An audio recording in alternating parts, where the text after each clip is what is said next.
देख रहे हैं सत्यहिंदी.com। एक नजर अब तक की सुर्खियों। महाराष्ट्र में होने वाले विधानसभा चुनाव के लिए भारतीय जनता पार्टी ने अपने 99 प्रत्याशियों की पहली लिस्ट जारी कर दी है। बीजेपी ने महाराष्ट्र के उप मुख्यमंत्री देवेंद्र फडणवीस को नागपुर दक्षिण पश्चिम से प्रत्याशी बनाया है और महाराष्ट्र बीजेपी के प्रमुख चंद्रशेखर कृष्णाराव बावनकुले को कमाठी से प्रत्याशी बनाया गया है। इसके अलावा मंत्री गिरीश महाजन जामनेर से, मंत्री सुधीर मुनगंटीवार पल्लारपुर से, श्रीजया अशोक चौहान भोकर से, आशीष शैलार पांड्रे वेस्ट से, मंगल प्रभात लोढ़ा मालाबार हिल से, कोलाबा से राहुल नार्वेकर और सतारा से छत्रपति शिवेंद्र राजे भोसले को टिकट दिया गया है। झारखंड विधानसभा चुनाव के लिए इंडिया गठबंधन के बीच सीट शेयरिंग को लेकर मतभेद दिखाई दे रहे हैं।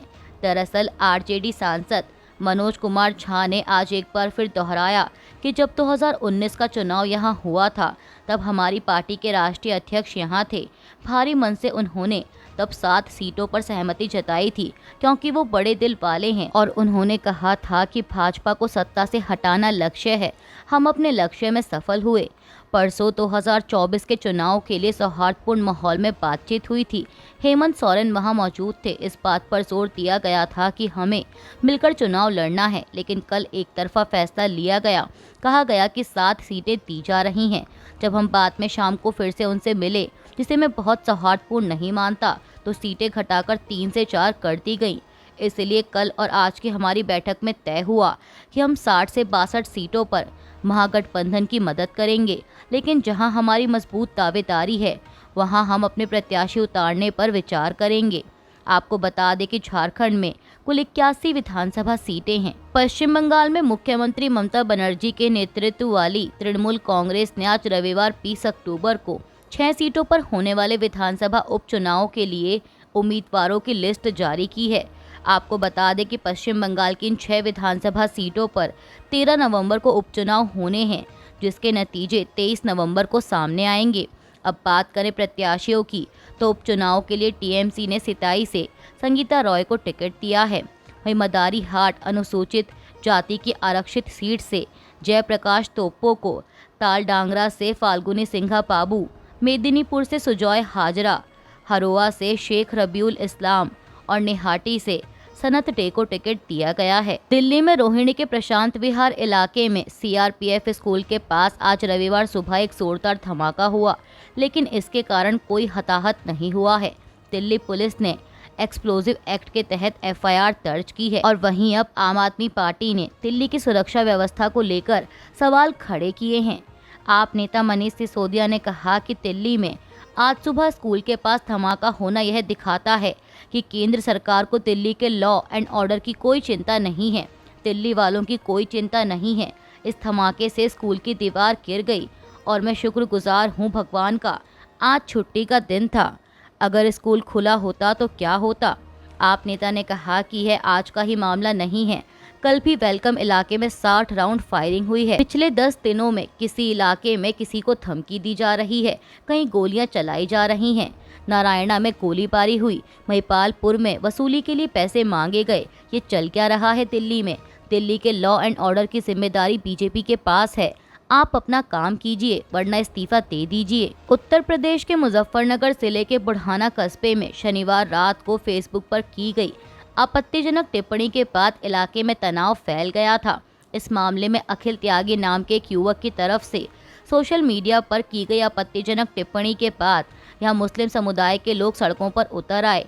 हजारों की संख्या में सड़क पर उतरकर हंगामा कर रहे मुस्लिम समुदाय के लोगों की पुलिस के साथ धक्का मुक्की होने के बाद भीड़ बेकाबू हो गई। हंगामे को देखते हुए मौके पर भारी पुलिस बल तैनात कर दिया गया और आला अधिकारी भी मौके पर पहुंच गए। मीडिया रिपोर्ट्स के मुताबिक पुलिस ने अभियुक्त अखिल त्यागी को गिरफ्तार कर लिया है और उग्र भीड़ ने त्यागी की दुकान और घर पर पथराव भी किया। पथराव करती भीड़ का वीडियो भी सामने आया है। इस मामले में समियत उलेमाए हिंद के नगर अध्यक्ष आस मोहम्मद की तरफ से मुकदमा दर्ज कराया गया है। पूरे मामले में कुल 3 मुकदमे दर्ज किए गए हैं। पहला मुकदमा आपत्तिजनक पोस्ट कर माहौल खराब करने वाले व्यक्ति के खिलाफ, दूसरा मुकदमा भीड़ की ओर से किए गए पथराव के मामले में 20 से 25 अज्ञात लोगों के खिलाफ और तीसरा मुकदमा 500 से 700 अज्ञात लोगों के खिलाफ भीड़ एकत्र करने, अफवाह फैलाने और नारेबाजी करने के आरोप में दर्ज हुआ है। भारत और न्यूजीलैंड के बीच बेंगलुरु में खेले गए पहले टेस्ट मैच में न्यूजीलैंड ने 8 विकेट से जीत हासिल की है। बता दें कि न्यूजीलैंड को इस टेस्ट मैच के आखिरी दिन जीत के लिए सिर्फ 107 रन बनाने थे। बेंगलुरु में खेले जा रहे इस टेस्ट मैच में भारतीय टीम पहली पारी में महज 46 रनों पर ही आउट हो गई थी, जिसके जवाब में न्यूजीलैंड ने अपनी पहली पारी में 402 रन बनाए थे। वहीं दूसरी पारी में बैटिंग करने उतरी भारतीय टीम ने वापसी करते हुए सरफराज खान के शतक की बदौलत 462 रन बनाए और न्यूजीलैंड पर 107 रनों की बढ़त हासिल की। और अब 5वें दिन बैटिंग करने उतरी मेहमान टीम ने 2 विकेट के नुकसान पर लंच से पहले ही जीत हासिल कर ली। शिवसेना यूबीटी नेता संजय राउत ने मुंबई में एक प्रेस कॉन्फ्रेंस के दौरान कहा कि महाराष्ट्र और झारखंड में मतदाता सूची में हेराफेरी हो रही है और हरियाणा में भी इसके प्रयास किए गए थे। महाराष्ट्र में भाजपा चुनाव हारने वाली है, इसीलिए वे चुनाव आयोग की मदद से मतदाता सूची में धोखाधड़ी कर रहे हैं। हर निर्वाचन क्षेत्र में जहां भाजपा चुनाव लड़ रही है, वे लोकसभा में एमवीए को वोट देने वाले 10,000 मतदाताओं को हटाकर उनकी जगह 10,000 फर्जी मतदाताओं को डाल रहे हैं ताकि हमारी जीत की संभावना कम हो सके। हम इस मुद्दे को न केवल घरेलू स्तर पर बल्कि अंतर्राष्ट्रीय मंचों पर भी उठाएंगे, जिसमें दिखाया जाएगा कि कैसे लोकतंत्र को नष्ट किया जा रहा है। चुनाव आयोग गृह मंत्रालय के अंतर्गत आता है और अमित शाह जी इस सब के लिए जिम्मेदार हैं। संजय राउत ने कहा कि अगर आप इस तरह की धोखाधड़ी जारी रखेंगे तो देश पहले जैसा नहीं रहेगा। आपको बता दें कि इससे पहले महाराष्ट्र कांग्रेस के अध्यक्ष नाना पटोले ने भी इस मुद्दे को उठाया था और कहा था कि महाविकास अघाड़ी के सभी नेताओं के हस्ताक्षर करके हम एक रिपोर्ट चुनाव आयोग को भेजने वाले हैं। कोलकाता के आरजीकर अस्पताल में ट्रेनी डॉक्टर के बलात्कार और हत्या के मामले में न्याय की मांग कर रहे जूनियर डॉक्टरों को मुख्यमंत्री ममता बनर्जी ने बातचीत के लिए आमंत्रित किया है। मीडिया रिपोर्ट्स के मुताबिक मुख्य सचिव मनोज पंत ने शनिवार शाम को राज्य सचिवालय नबन्ना में सोमवार को शाम 5 बजे से 45 मिनट के लिए ममता बनर्जी के साथ बातचीत के लिए डॉक्टरों को आमंत्रित किया, इस शर्त पर कि वे भूख हड़ताल वापस ले लें। इस पर प्रदर्शनकारी डॉक्टरों में से एक डॉक्टर ने कहा कि कल मुख्य सचिव हमारे विरोध स्थल पर आए और सोमवार को शाम 5 बजे एक बैठक आयोजित करने का वादा किया। हालांकि उन्होंने 2 शर्तें रखी हैं। बैठक केवल 45 मिनट तक चलेगी और हमारी माननीय मुख्यमंत्री जूनियर डॉक्टरों के केवल 10 प्रतिनिधियों से मिलेंगी। लेकिन हम सभी जानते हैं कि पश्चिम बंगाल में 26 से 28 मेडिकल कॉलेज हैं। ऐसे में महत्वपूर्ण मुद्दों पर चर्चा करने के लिए 45 मिनट बहुत कम समय है। हमारी आम सभा की बैठक चल रही है और उसके बाद हम अपनी स्थिति स्पष्ट करने के लिए एक प्रेस बयान जारी करेंगे। पुलिस ने लद्दाख भवन के बाहर प्रदर्शन कर रहे ऑल इंडिया स्टूडेंट्स एसोसिएशन के सदस्यों को हिरासत में लिया है।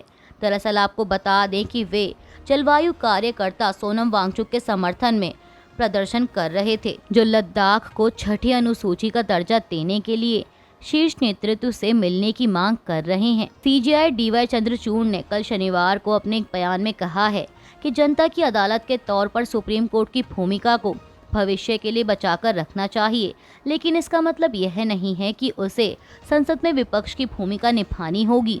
अब सीजेआई के इसी बयान पर राजनीतिक प्रतिक्रियाएं भी आनी जारी हैं। इसी कड़ी में समाजवादी पार्टी के प्रवक्ता फखरुल हसन चांद ने कहा कि देश की अदालत में कानून से जुड़े जो भी मामले आते हैं उनका निपटारा अदालत करती है।